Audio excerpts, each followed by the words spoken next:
आइए सीधे चलते हैं 1991 के उस दौर में। आज की इस चर्चा में हमारा ध्यान भारत के पूर्व प्रधानमंत्री राजीव गांधी की चौंधिया देने वाली हत्या और उसके बाद हुई 90 दिन की बेहद गहन जांच पर केंद्रित होगा। बिना वक्त गवाए इस पूरे घटनाक्रम की गहराई में चलते हैं और एक एक पहलू को बारीकी से समझते हैं। सोचिए उस वक्त के राजनीतिक माहौल के बारे में। राजीव गांधी का एक सपना था, एक मजबूत, आत्मनिर्भर और आजाद भारत का सपना। एक ऐसी आशा जो 21 मई 1991 को एक चुनावी रैली के दौरान सिर्फ एक ही पल में बुरी तरह टूट गई। इस घटना के भयंकर प्रभाव को समझने के लिए उस दौर के राजनीतिक आशावाद को याद रखना बहुत जरूरी है। अगर उन आखिरी घंटों के उथल-पुथल पर नजर डालें तो सब कुछ बहुत तेजी से हुआ। शाम 6 बजे अचानक हेलीकॉप्टर में खराबी आती है, जिसके कारण मद्रास एयरपोर्ट पर देरी से पहुंचना होता है और आखिर में एक अचानक बने शेड्यूल का अंत रात 10:19 पर एक बेहद दर्दनाक धमाके के रूप में होता है। ये पूरी घटना कितनी गैर योजनाबद्ध तरीके से घटी, ये बिल्कुल चौंकाने वाला था। अब एक बहुत ही अहम सवाल, इस मामले को इतना मुश्किल किस चीज ने बनाया?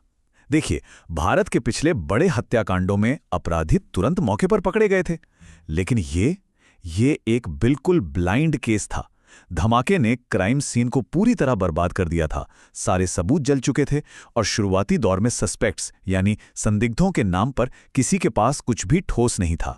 तो चलिए देखते हैं कि डी.आर. कार्तिकेयन के नेतृत्व में बनी स्पेशल इन्वेस्टिगेशन टीम यानी SIT ने इस जांच की आखिर शुरुआत कैसे की।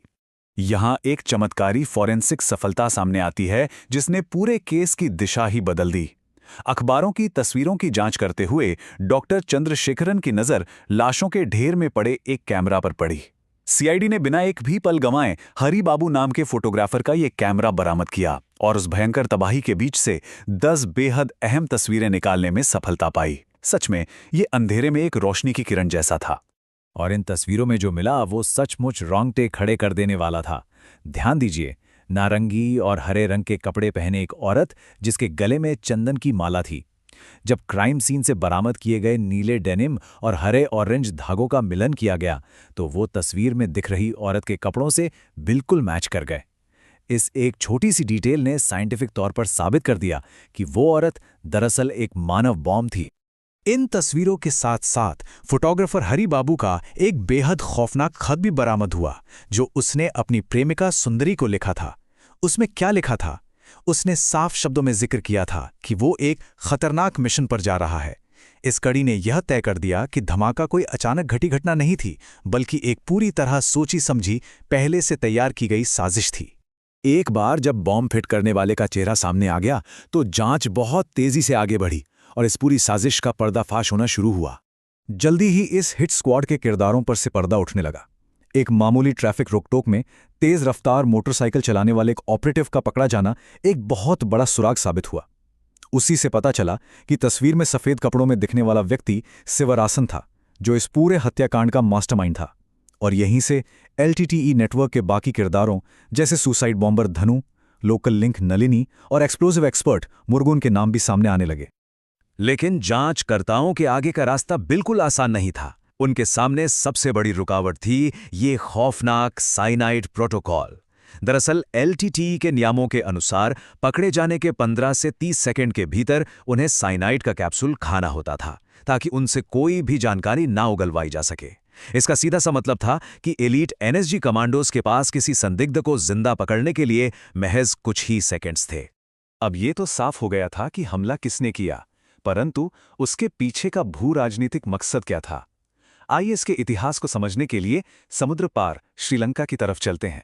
श्रीलंका के उस वक्त के जनसंख्या की आंकड़ों पर नजर डालना जरूरी है।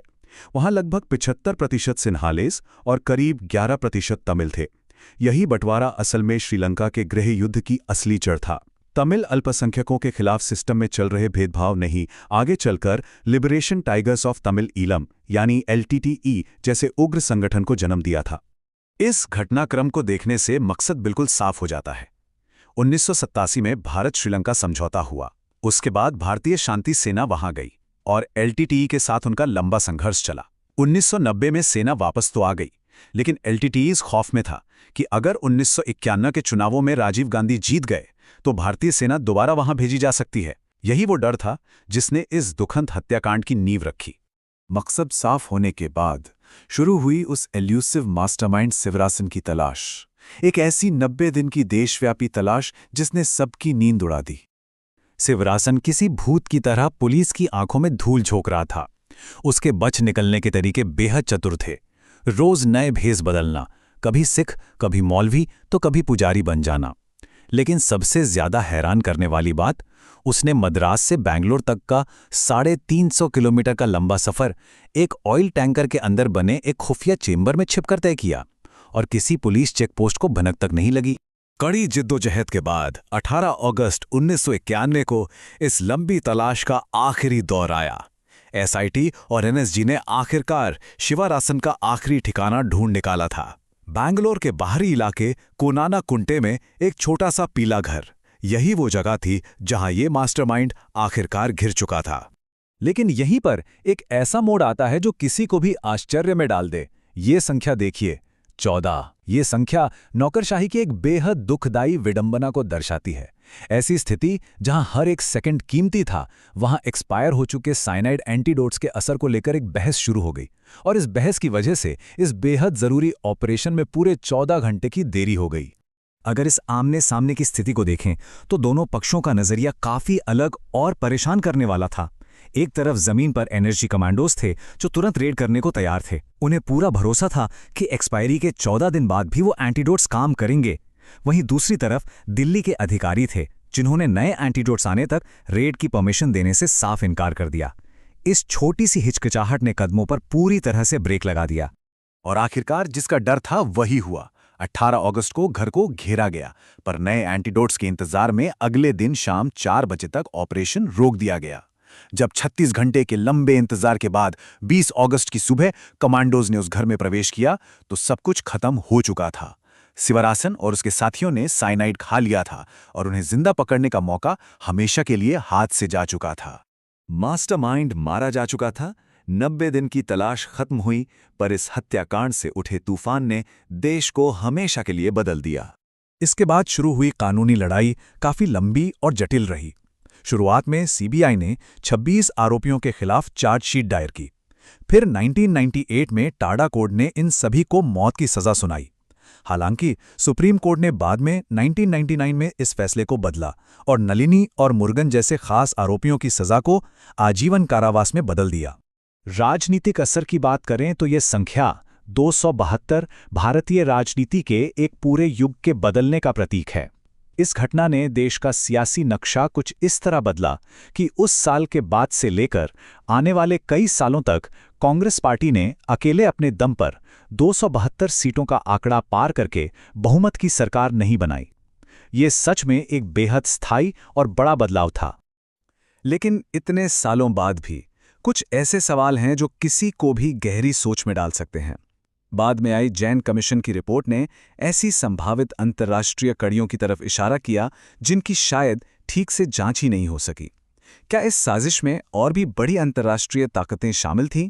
क्या इस भयंकर हत्याकांड का पूरा सच उस छोटे से पीले घर में शिवरासन की मौत के साथ ही दफन हो गया?